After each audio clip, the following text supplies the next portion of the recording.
CM Ashok Gehlot ने राहुल गांधी के London वाले बयान पर चुप्पी तोड़ी। सीएम अशोक गहलोत ने कहा कि अडानी वाला केस बहुत बड़ा है, उस पर बहस और जेपीसी बनाने के बचने के लिए भाजपा बयानबाजी कर रही है। बीजेपी संसद को डिस्टर्ब कर रही है। राहुल गांधी की इस बात की माफी मांगे। उनके बदले में तो प्रधानमंत्री मोदी को माफी मांगनी चाहिए। जिस तरह वो 9 साल तक पूरी दुनिया के मुल्कों में देश के बारे में बोलते रहे, जर्मनी और कोरिया में उन्होंने क्या क्या के नहीं कह दिया। उन्होंने कहा कि 70 साल में देश में कुछ भी नहीं हुआ। कहा हम पैदा हो गए हिंदुस्तान के अंदर, पता ही नहीं क्या क्या वो बोले, तो माफी उनको मांगनी चाहिए। गहलोत ने कहा कि राहुल गांधी ने ऐसा क्या कह दिया। आज मैं आपसे बात कर रहा हूं तो पूरी दुनिया देख सकती है। ये इंटरनेट का युग है। जो बातें राहुल गांधी ने भारत जोड़ो यात्रा में कही या दिल्ली में मीडिया के सामने कही, वो ही बातें रिपीट की हैं। दिल्ली में कहा था तब उनको मालूम था कि राहुल गांधी क्या विचार रखते हैं, तो ये इस तरह का बहाना किया जा रहा है। अडानी जी वाला केस बहुत बड़ा केस है। केंद्र के लोग इस पर जेपीसी नहीं बना रहे तो उस पर बहस नहीं हो, इसीलिए जानबूझकर नारेबाजी कर रहे हैं। मैं समझता हूँ उसको उचित नहीं कहा जा सकता। राहुल गांधी जैसा दबंग नेता ही इनका मुकाबला कर सकता है। जिस दिशा में देश जा रहा है वो बहुत चिंताजनक स्थिति है। देश किस दिशा में जाएगा और जा रहा है कोई नहीं जानता। मुख्यमंत्री अशोक गहलोत ने इस संबंध में 21.13 करोड़ रुपए के अतिरिक्त बजट प्रावधान को स्वीकृति दी है। नंदीशालाओं को बड़े गौवंश के लिए 40 रुपए और छोटे गौवंश के लिए 20 रुपए प्रतिदिन की दर से 270 दिवस के स्थान पर वर्ष भर सहायता उपलब्ध कराई जाएगी। इस प्रकार गौशालाओं और नंदीशालाओं को साल 2023-24 के लिए 21.13 करोड़ रुपए का अतिरिक्त अनुदान दिया जाएगा। ग्रामीणों को आवारा पशुओं से होने वाली समस्याओं का समाधान करने और इनसे फसलों को होने वाले नुकसान से निजात दिलाने के उद्देश्य से नंदीशालाएं स्थापित की गई हैं। सीएम गहलोत ने साल 2023-24 के बजट में गौशालाओं और नंदीशालाओं के लिए 1100 करोड़ रुपए से अधिक का वित्तीय प्रावधान किया गया था। इन नंदीशालाओं में अपाहिज और अंधे गौवंश के लिए अनुदान समय में वृद्धि के संबंध में घोषणा की गई थी। जयपुर में मुख्यमंत्री निवास पर शनिवार को हुई बोर्ड ऑफ इन्वेस्टमेंट की चौथी बैठक में मंजूर प्रस्तावों में 5,415 लोगों के लिए रोजगार के अवसर मिलेंगे।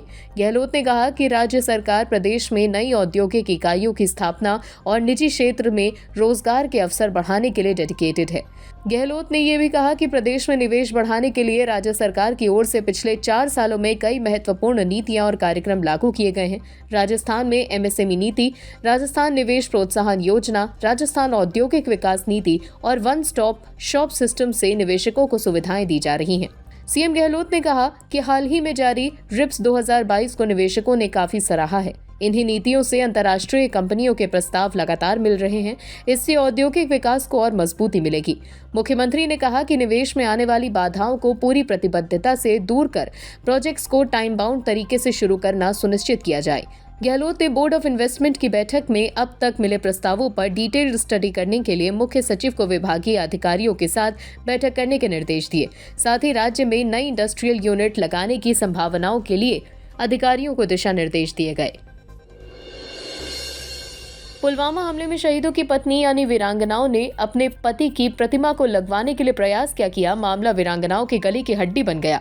जैसे ही जयपुर धरना दिया गया तो मामला ही उल्टा पड़ गया। बताया जा रहा है कि वीरांगनाओं को अपने ही घर में नजरबंद कर दिया गया है। सादी वर्दी में 1 दर्जन से ज्यादा पुलिसकर्मी हमेशा वीरांगनाओं के निवास पर तैनात रहते हैं। हर समय पुलिस के जवानों का पहरा रहने से वीरांगनाओं के परिवारों के साथ साथ पूरे मोहल्ले में दहशत है। सांगोद के पूर्व विधायक हीरालाल नागर ने बताया कि वीरांगना मधुबाला को अपने दैनिक कामों के लिए भी उक्त पुलिस अधिकारियों की इजाजत लेनी पड़ती है। हीरालाल नागर ने बताया कि आज एकादशी के पूजन पर भी मंदिर नहीं जाने दिया गया। वीरांगना को हर बात के लिए धमकाया जाता है। कहा जाता है कि हमसे बिना पूछे नहीं जाना है, जहां भी जाना है हम लोग साथ रहेंगे। तुम अकेले अपने आप कुछ नहीं कर सकती। अब तुम बिल्कुल अकेली हो, अब तुम्हारे साथ कोई नहीं है। घर में राशन खत्म हो जाने पर भी उन्हें बाजार नहीं जाने दिया जाता। जब ये मामला पता चला तो वीरांगना के घर मैंने राशन पहुंचाया। प्रदेश में एक्टिव हुआ नया वेदर सिस्टम लोगों और किसानों पर जमकर कहर बरपा रहा है। इस नए पश्चिमी विक्षोभ का असर राजस्थान में शुक्रवार को कई जिलों में आंधी, तेज बारिश और ओलावृष्टि के साथ आसमानी बिजली गिरने के रूप में देखने को मिला। बिजली गिरने के हादसों में महिला और उसके मासूम बच्चे समेत 5 लोगों की मौत हो गई। इसमें पाली के 3 और नागौर, उदयपुर के 1-1 लोग शामिल हैं।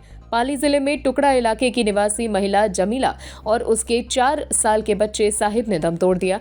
पाली के ही निब्बेटी के रहने वाले भियाराम गुर्जर पर बिजली गिरने से उनकी भी मौत हो गई, जबकि नागौर के मेडका सिटी के फाल्की निवासी शौकीन खान और उदयपुर के लसाड़िया थाना इलाके के शंकर लाल ने भी खुद पर बिजली गिरने से दम तोड़ दिया।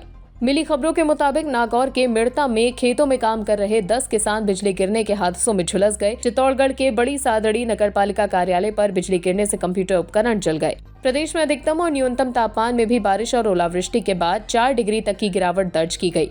कोटा, बूंदी, प्रतापगढ़ और जयपुर के जोबनेर में तेज बारिश के साथ चने के आकार के ओले पड़े। ओलावृष्टि से किसानों की फसलें बड़े स्तर पर चौपट हो गई।